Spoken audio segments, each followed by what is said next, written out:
Bienvenue à l'émission La Bible à 100%. La Bible à 100%, une émission qui commence avec la Bible. La Bible à 100%, une émission qui continue avec la Bible.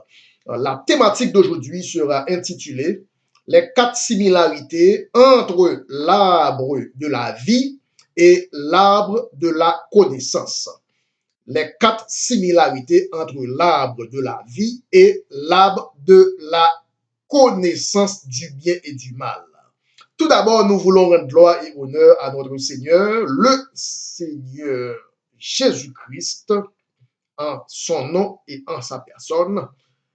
À lui soit la gloire, l'honneur, la magnificence au siècle des siècles, en son nom, en sa personne, en son puissant nom, le précieux nom de notre Seigneur Jésus-Christ.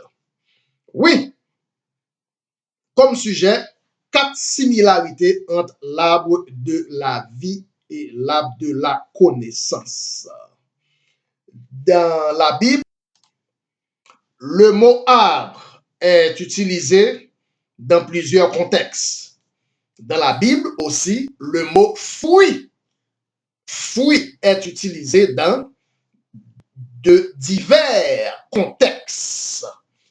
En d'autres mots, il faut toujours explorer le contexte en question avant de pouvoir déterminer quel arbre ou bien quel fruit dont la Bible parle.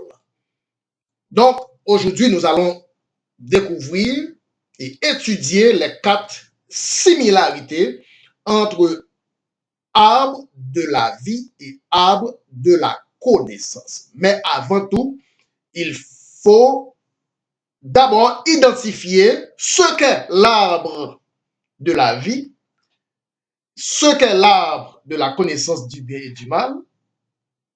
Il faut aussi identifier ce qu'est le fruit de l'arbre de la vie et le fruit de l'arbre de la connaissance du bien et du mal. Ensuite, on va pouvoir déterminer ce qu'il y a de commun entre l'arbre de la vie et l'arbre de la connaissance du bien et du mal. Alors, pour simplifier la chose, au lieu de chercher à découvrir ce qu'est l'arbre de la vie, de préférence, il faut chercher ce qu'est le fruit de l'arbre de la vie. De même, avant de chercher ce qu'est l'arbre de la connaissance du bien et du mal, il faut tout d'abord pouvoir déterminer ce qu'est le fruit de l'arbre de la connaissance du bien et du mal. Alors, pour vous habituer avec les termes bibliques, nous allons lire tout d'abord Deutéronome 28, le verset 4. Deutéronome 28, le verset 4. Verset 4. Le fruit des entrailles, le fruit de ton sol, le fruit de tes troupeaux, les portées de ton gros et ton menu bétail, toutes ces choses seront bénies. Deutéronome 28, verset 4. Fruit. Un fruit peut être le fruit du sol, un fruit peut être le fruit des entrailles. Pour vous habituer avec les termes bibliques. Fruit des entrailles, fruit du sol, fruit des troupeaux. Alors, on est déjà sur la piste et pour nous mettre dans le bain, nous allons lire Luc 1er, le verset 42. Luc 1er, le verset 42. Et elle s'écria d'une voix forte. Élisabeth, la parente de Marie, s'écria d'une voix forte, tu es bénie entre les femmes et le fruit de tes entrailles est béni.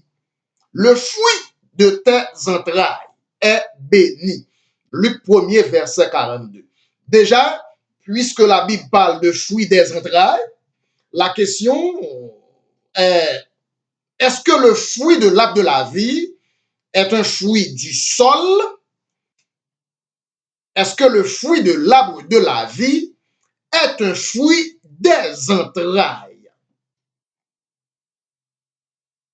Savez-vous un fruit du sol qui donne la vie éternelle?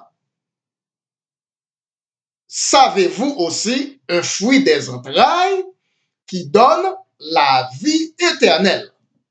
S'il existe un fruit du sol qui donne la vie éternelle, alors l'arbre de la vie est par conséquent un arbre littéral possédant un fruit littéral.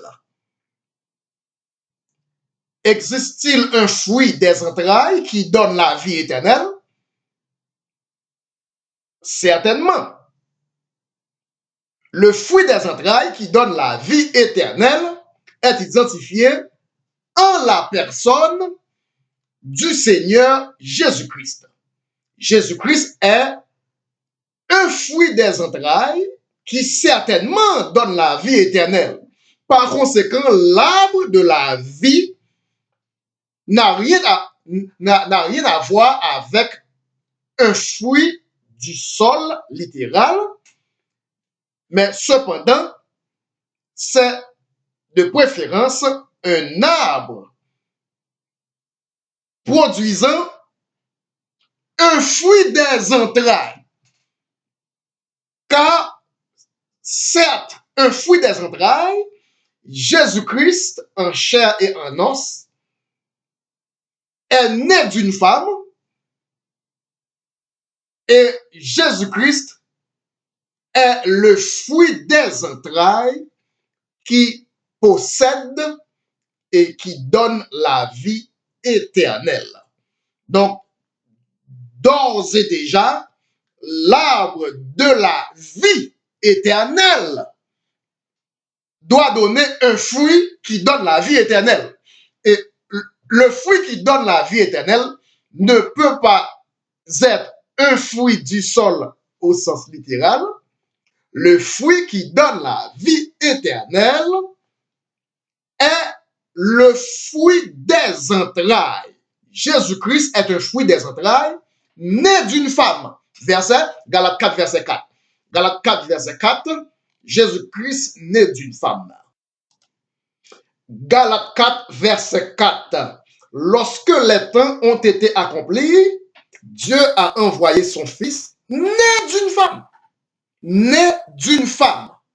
Et né sous la loi. Donc Jésus-Christ est bel et bien un fruit des entrailles, né d'une femme. Né des entrailles d'une femme. Et en lui est la vie éternelle. Oui, le sujet d'aujourd'hui s'intitule Les 4 similarités entre l'arbre de la vie et l'arbre de la connaissance du bien et du mal.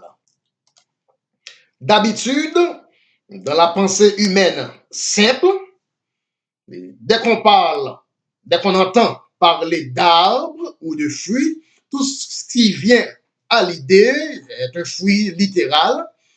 Tout ce qui vient à l'idée serait un arbre littéral, dans le sens littéral, ce qui n'est pas toujours le cas de la Bible.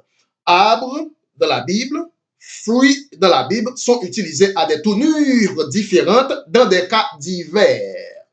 Donc, maintenant qu'on est déjà sur la piste ce qu'est l'arbre de la vie et le fruit de l'arbre de la vie, maintenant on peut faire une comparaison et trouver les similarités entre l'arbre de la vie et l'arbre de la connaissance du bien et du mal. L'arbre de la vie, une femme est enceinte afin de donner naissance au fruit de l'arbre de la vie éternelle. Le fruit de l'arbre de la vie éternelle n'était pas le fruit qu'on achète au marché, mais c'était de préférence le fruit des entrailles. L'arbre de la vie devait aboutir à une femme enceinte Jésus-Christ est né d'une femme, une femme enceinte, pour donner naissance au fruit des entrailles, ayant la vie éternelle, ayant en lui la vie éternelle. Donc, en comparaison, le point commun entre les deux arbres, entre l'arbre de la vie et l'arbre de la connaissance du bien et du mal, le premier point commun, n'oubliez pas le sujet d'aujourd'hui, c'est les 4 similarités entre l'arbre de la vie et l'arbre de la connaissance du bien et du mal. En tant que point commun, premier point commun, l'arbre de la vie aboutit à une femme enceinte. Marie se trouva enceinte par la vertu du Saint-Esprit pour donner le fruit des entrailles. Le fruit de tes entrailles est béni. Donc, selon Matthieu 1er, verset 18, Marie se trouve enceinte par la vertu du Saint-Esprit. Donc, voilà l'arbre de la vie, c'est une femme enceinte par la vertu du Saint-Esprit. Par la vertu du Saint-Esprit. Donc, l'arbre de la vie, une femme sera enceinte. L'arbre de la connaissance du bien et du mal, une femme sera enceinte. Les deux arbres, l'arbre de la vie et l'arbre de la connaissance du bien et du mal, vont causer à 2 femmes de tomber enceintes. 2 femmes seront enceintes, mais par 2 processus différents. L'une sera enceinte par l'opération du Saint-Esprit pour donner naissance au fruit des entrailles qui donne la vie éternelle. Et l'autre femme sera enceinte par un autre mécanisme, par un autre processus, par un autre procédé pour donner naissance pas à la vie éternelle, pour donner naissance pas au fruit qui donne la vie éternelle. Donc, déjà, on est sur la piste. On peut commencer à voir et explorer les points communs entre ces deux arbres. Donc, l'arbre de la vie, une femme sera enceinte. Matthieu 1er, verset 18. Marie se trouva enceinte par la vertu du Saint-Esprit. De même, l'arbre de la connaissance du bien et du mal, une femme sera enceinte. Verset Genèse 3, 16. J'augmenterai la souffrance de tes grossesses. J'augmenterai la souffrance de tes grossesses. Donc, les 2 arbres, 2 femmes seront enceintes. 2 arbres, 2 grossesses. L'arbre de la vie, Marie sera enceinte par la vertu du Saint-Esprit, dans le livre de Matthieu 1er, verset 18. Cependant, l'arbre de la connaissance du bien et du mal, Ève sera enceinte dans Genèse 3, verset 16. J'augmenterai la souffrance de tes grossesses. De tes grossesses. Cela veut dire, Ève est enceinte dans Genèse 3, 16. Marie est enceinte dans Matthieu 1er, verset 18. Première similarité, premier point commun entre l'arbre de la vie et l'arbre de la connaissance du bien et du mal. Maintenant, deuxième similarité entre l'arbre de la vie et l'arbre de la connaissance du bien et du mal. L'arbre de la vie donne le fruit des entrailles, Luc 1er, verset 42, le fruit des entrailles, le tes entrailles est béni. Et l'arbre de la connaissance du bien et du mal, fruit des entrailles aussi. Et dans Genèse 3, verset 16, tu enfanteras avec douleur. Tu enfanteras avec douleur. Cela veut dire, l'arbre de la vie, une femme va enfanter, l'arbre de la connaissance du bien et du mal aussi, une femme va aussi enfanter, cependant avec douleur. Avec douleur. Tu enfanteras avec douleur. Genèse 3, 16. Aussitôt, après avoir touché l'arbre de la connaissance du bien et du mal, Ève est tombée enceinte. Aussitôt, Ève enfantera avec douleur. Donc, c'est la deuxième similarité, ou bien le deuxième point commun entre l'arbre de la vie et l'arbre de la connaissance du bien et du mal. Les deux arbres vont aboutir à des enfants. Une femme va enfanter pour l'arbre de la vie, dans Matthieu 1er, verset 18, dans Luc 1er aussi, verset 42, et maintenant, concernant l'arbre de la connaissance du bien et du mal, une femme sera enceinte, Genèse 3, 7, et enfantera avec douleur. Enfantera avec douleur après avoir touché l'arbre de la connaissance du bien et du mal. Ève enfantera avec douleur. Les deux arbres vont aboutir à deux femmes enceintes. Les deux arbres vont aboutir à deux femmes enfantant sur la terre. Donner naissance à des enfants sur la terre. Oui, le sujet d'aujourd'hui, les 4 similarités entre l'arbre de la vie et l'arbre de la connaissance du bien et du mal. Maintenant, nous allons traverser dans la troisième similarité, ou bien le deuxième point commun entre ces deux arbres. Troisième point commun entre ces deux arbres, c'est que ce sont tous deux des tournures paraboliques, des figures de style, des figures de parabole. Donc, ces deux arbres n'ont rien à voir avec des fruits du sol au sens littéral. Ce sont des tournures, des figures de parabole, car la Bible utilise bien des fois des figures de parabole pour expliquer des choses cachées et jusqu'au temps où ce secret-là sera dévoilé. On est à la fin du temps, donc c'est le moment ou jamais pour tout secret d'être dévoilé.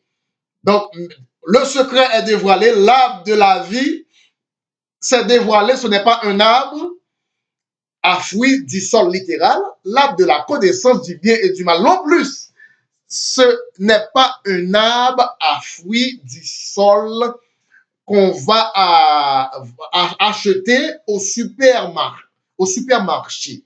Cela n'a rien à voir avec le fruit du sol. Maintenant, quatrième similarité, ces deux arbres utilisent la femme comme un pont pour accomplir leur mission. L'arbre de la vie doit obligatoirement, indispensablement utiliser la femme pour donner naissance à Jésus-Christ. L'arbre de la connaissance du bien et du mal obligatoirement utilise la femme. C'est pourquoi la Bible dit, le serpent a séduit la femme. Donc, comme pont, comme dénominateur commun, les deux arbres utilisent la femme pour accomplir leur mission sur la terre. Quatrième point commun, quatrième dénominateur commun entre l'arbre de la vie et l'arbre de la connaissance du bien et du mal. Donc, la mission de l'arbre de la vie, c'était de donner naissance à un bébé portant la vie éternelle. Cependant, la mission de l'arbre de la connaissance du bien et du mal, c'était de donner naissance à deux jumeaux, le bien et le mal, Abel et Caïn. Abel était un homme de bien, Caïn était un homme méchant. Abel a agi bien, Caïn a agi mal. Donc voilà pourquoi deux arbres, cependant, trois bébés vont prendre naissance à partir de ces deux arbres. Il est vrai, il y a similarité entre ces deux arbres. Maintenant, nous allons voir les nuances entre ces deux arbres. L'arbre de la vie donne naissance à une seule option. Un seul bébé, Jésus-Christ. Cependant, l'arbre de la connaissance du bien et du mal donne naissance à deux options, le bien et le mal, deux bébés, Abel et Caïn. Abel était bien, Caïn a tué Abel, Caïn était mal. Voilà pourquoi la Bible appelle l'arbre de la connaissance à deux options, l'arbre de la connaissance du bien et du mal. Pour refléter que Caïn et Abel, deux jumeaux, de même que le bien et le mal, sortis dans le même arbre, Caïn et Abel, deux jumeaux sortis dans le même ventre. Nous allons lire Genèse 3, le verset 20. Genèse 3, verset 20. Adam dit à sa femme et l'appelle Ève, car Ève signifie la mère de tous les vivants. Ève, la mère de tous les vivants, la mère de Caïn et la mère d'Abel. Car l'arbre de la connaissance était un arbre à deux options, à deux résultats, le bien et le mal. Ève, la mère, une seule mère, mais donnant naissance à tous les vivants, Caïn, le mal, Abel, le bien. Voilà pourquoi la Bible va l'appeler Ève. Adam l'appelle Ève, car Ève était la mère des deux jumeaux, le bien et le mal. Ève était la mère de des deux vivants, Caïn et Abel. Ève était la mère de tous les vivants. À la fois le bien et le mal dans un seul arbre, provenant d'un seul arbre, de même que Caïn et Abel provenant d'une seule matrice, d'un seul utérus, d'une seule maman. Ève, la mère de tous les vivants. Un seul arbre de la connaissance va produire le bien et le mal. Une seule mère va donner naissance à deux bébés, Caïn et Abel. Abel était bien, Caïn a tué Abel, Caïn a assassiné Abel, Caïn était le mal, le méchant. Donc, voilà pourquoi la dualité dans l'arbre de la connaissance, c'est le bien et le mal. La dualité dans la grossesse de Ève, c'était Caïn et Abel, deux jumeaux. La dualité entre le bien et le mal, les deux jumeaux, Caïn et Abel. Donc, en gros, on a deux arbres, l'arbre de la connaissance du bien et du mal, et l'arbre de la vie. Cependant, on va avoir trois bébés. On voit ces deux arbres. À partir de ces deux arbres, on va produire trois bébés sur la terre. Le premier bébé va porter la vie éternelle sur la terre. Le deuxième bébé va porter le bien sur la terre. Et le troisième bébé va apporter le mal sur la terre. Deux arbres, mais trois bébés. Car l'arbre de la connaissance du bien et du mal, le bien et le mal en dualité, cela veut dire Caïn et Abel à partir du même processus, du même procédé. Donc, deux arbres, trois bébés vont prendre naissance sur la terre. Le premier bébé va amener la vie éternelle sur la terre, c'est Jésus-Christ. Le deuxième bébé va amener le bien sur la terre, c'est Abel. Et le troisième bébé va amener le mal sur la terre, en l'occurrence Caïn. Alors, non seulement les quatre similarités, mais maintenant on peut voir les nuances entre l'arbre de la vie et l'arbre de la connaissance du bien et du mal. Deuxième nuance, l'arbre de la vie, un bébé va prendre naissance à travers la vertu du Saint-Esprit. Cependant, l'arbre de la connaissance du bien et du mal, des bébés vont prendre naissance, deux bébés vont prendre naissance à partir ou bien à la suite d'une relation sexuelle. Et donc, en d'autres mots, qu'est-ce que cela veut dire, l'arbre de la vie? L'arbre de la vie veut dire donner naissance par l'opération du Saint-Esprit. Une femme enceinte par le Saint-Esprit. Qu'est-ce que cela veut dire maintenant? L'arbre de la connaissance du bien et du mal. L'arbre de la connaissance du bien et du mal veut dire une femme va donner naissance à travers une relation sexuelle. Voilà pourquoi Dieu voulait empêcher à la femme de donner naissance à des enfants par le rapport sexuel, car Dieu voulait empêcher le bien et le mal dans un seul utérus. Dieu voulait empêcher le bien et le mal dans une seule mère portant le bien et le mal dans son ventre, dans ses entrailles. Dieu voulait empêcher un fruit des entrailles portant du bien et un fruit des entrailles portant du mal.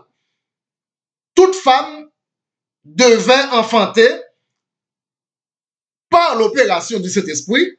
Alors, c'est si nous t'es obéi à ça, bon Dieu te dit nous. Si Ève voulait obéir à Dieu, Ève serait enceinte par l'opération du Saint-Esprit. Magali serait enceinte par l'opération du Saint-Esprit. Josette serait enceinte par l'opération du Saint-Esprit. Marie serait enceinte par l'opération du Saint-Esprit. Élisabeth serait enceinte par l'opération du Saint-Esprit. Rahab serait enceinte par l'opération du Saint-Esprit.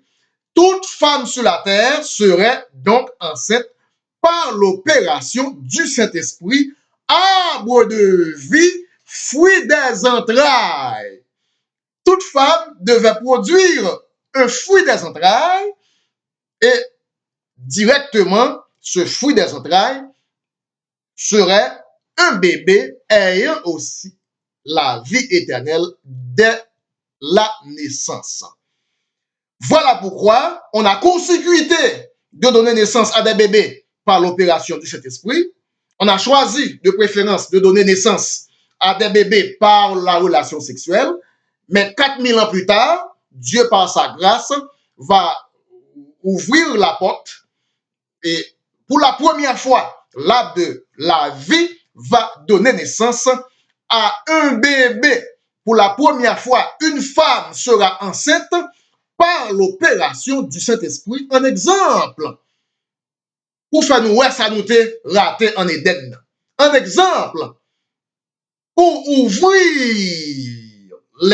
les yeux sur ce qu'on a raté 4000 ans depuis dans le jardin d'Éden. Donc, maintenant, on peut comprendre les similarités et les nuances entre ces deux arbres. L'arbre de la vie, ce serait l'obéissance parfaite de l'homme à Dieu. Et l'arbre de la connaissance du bien et du mal, c'est le choix de la désobéissance. C'est pourquoi la Bible dit tu enfanteras avec douleur. J'augmenterai la souffrance de tes grossesses. Tout simplement, après avoir touché l'arbre de la connaissance du bien et du mal, au lieu de toucher l'arbre de la vie. Donc, Ève, la première femme sur la terre, devrait être aussi la première femme à donner naissance par l'opération du Saint-Esprit. Mais malheureusement, elle a court-circuité, mais par la grâce de Dieu, Marie, la fiancée de Joseph, est tombée enceinte pour la première fois 4000 ans plus tard, 4000 ans en retard. Marie est tombée enceinte 4000 ans en retard, 4000 ans après Ève, par l'opération du Saint-Esprit, arbre de la vie, fruit des entrailles qui donne la vie éternelle. Oui, voilà, c'est la fin de cette émission. Le sujet d'aujourd'hui, c'était les 4 similarités entre l'arbre de la vie et l'arbre de la connaissance du bien et du mal. Nous remercions Dieu pour ce moment agréable d'étude en profondeur de la Bible. Et sur ce, nous disons toutes, moi, remets-nous toutes. Je vous aime bien. Bye bye. Avec la Bible à 100%, une émission qui continue avec la Bible. Je vous aime bien.